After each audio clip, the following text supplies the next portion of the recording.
Yeah, 116th Street between Madison and Park. Yeah, he stops me and then pushes me, telling me he's gonna punch me in my face. I was walking home from my girlfriend's house, and a cop car went past me.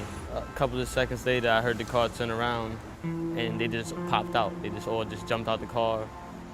I decided to record it because I was getting stopped a lot, and I didn't have evidence of cop being disrespectful or anything, so I pressed the button and recorded the whole thing. Oh, you again, man. Oh, I just got stopped like 2 blocks ago, yo. You look very suspicious. Cause y'all always looking at me crazy. Because you keep looking back at us, man. Cause y'all always looking crazy, yo. Coming up the block, always. That's our job, my man. To stare at me, yo? Listen to me. Listen to me. Our job is to look for suspicious behavior. When you keep looking at us like that, looking back. Cause y'all always like stop. I just got stopped like 2 blocks away, like. Because you keep doing it. Last time, listen to me. When you were walking the block with your hood up and you keep looking back at us like that, bro, we think you might have something. Because I had my hoodie in there. They do that. You have your hoodie on your body. Well, because it was cold. Yeah. You gonna smack me? Yeah. You gonna smack me? You asked me why I have a book bag on. Who are you talking to? You asked me why I had a book bag. Asked me if I had a book bag on. Yo, come on, why are you touching me for? He was holding me, he was going through every pocket, he was going up, down, he was going through my sweater. Then that's when he told me to keep my hands on my head. So I was like this the whole time. You want to go to jail? For what? Shut your mouth, kid. What am I getting arrested for? Shut your mouth. What am I getting arrested for? For being a fucking you know what? So that's a law, being a mutt? Cause you over here telling me why I have a hoodie, why I have a book bag on except for my hoodie. He decided to take my hand from here and he put it behind my back like that.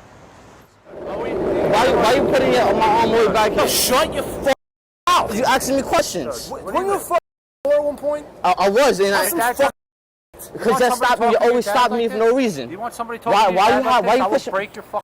Break my arm for what? Dude, I'm gonna fuck.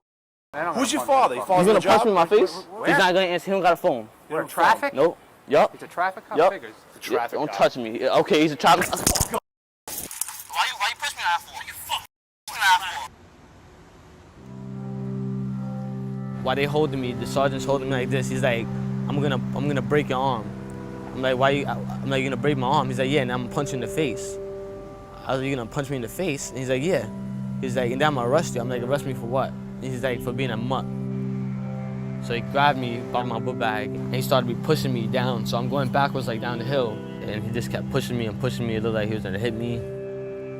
I felt like they were trying to make me resist or fight me back. Why you push me like that for? I swear to God. Why you Take push a me like that? fucking Why you Take a fucking walk. Why you You fucking hear me? You fucking piece of shit. Take a fucking walk. Yo, why you touching me like that?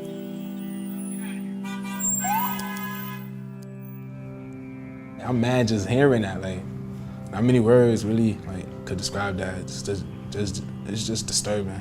But that's exactly what's happening. Like, I could relate to what he's doing because I know that situation. They just don't got no respect for us, and they wonder why we don't have respect for them. And for them to just call him a name like that and just like, that's just crazy. Do you think that during stops that some police officers try to provoke so that they can justify an arrest? Of course they do.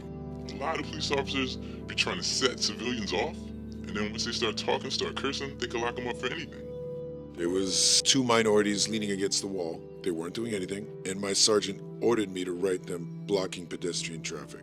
If you're a certain ethnicity standing on the corner, lieutenants, sergeants, they have no problem searching you, violating your rights, and racial profiling.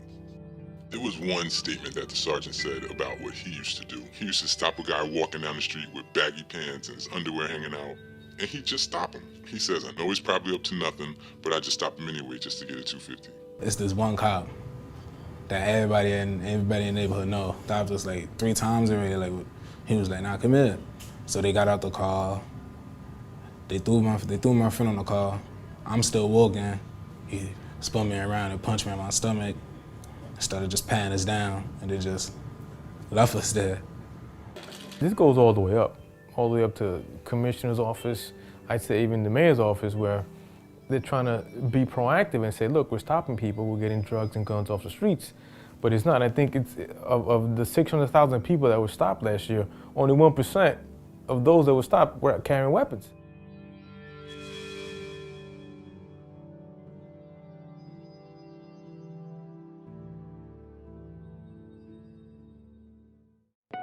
The NYPD's controversial stop and frisk policy. NYPD program known as Stop and Frisk.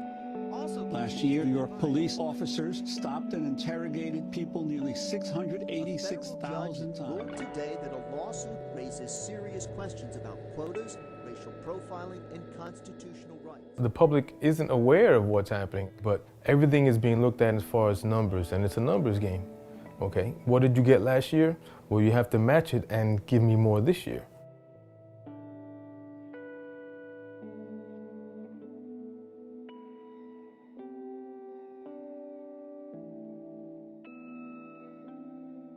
Commanders are trying to be proactive or show that they're being proactive.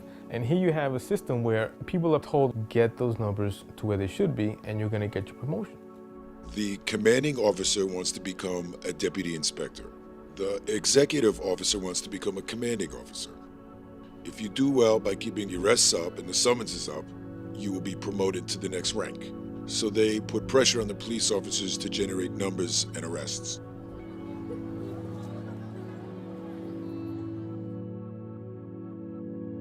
I mean, let's be real, it is a quota. Nobody wants to call it that, but that's what it is. They call it a performance objective, they call it a goal, they can mask it however they want. It's a quota, and it does exist. Some of us, under the stress, make them up. Some of us, under the stress, stop innocent people and search them. And there's certain units out there that will just run around and stop everybody. What happens to the officer if they don't do what the police department tells them to do as far as these quotas? They will come after you. Come after you meaning transfers, give you low evaluations. They give you unwanted assignments, put you in a post which is very dangerous, high crime, by yourself, in a corner. This is a form of retaliation. Basically, a change of tours, put you on the midnight. They make you look bad on paperwork, and that paperwork will trail you for the rest of your police career. And knowing that your livelihood's at stake, you meet the quota. It does create this feeling of, hey, listen, I gotta get my numbers. When you put that pressure on the officer, this us versus them mentality does exist. When I came into this police department, I wanted to help people. But the civilian population, they're being hunted. Instead of being protected by us, they're being hunted and we're being hated. The police department is pushing the new guys to be bounty hunters. And I use that word because that's exactly what it is. They're hunting. There's a lot of officers who are fed up and want to do something about it, and there's people who are scared. There's a lot of officers that would like to tell their story, but nobody wants to hear the truth. Nobody wants to hear the bad. We need police, but the police department needs to change things. At one point, I did want to be a cop to help people and mostly just like be able to wear a badge and the uniform and be proud of it. But now I feel like I'm not sure because they're not there to help people anymore. They're just there to like stop them, humiliate them, make them feel bad. There's no excuses for the way they treated me. This one individual was thinking about doing NYPD. The first thing I told him is, definitely not. This job, racial profiles, will force you to do things that you don't want to do. We're supposed to be the best in the world. We're the best at making money, and we're the best at arresting and summoning everybody.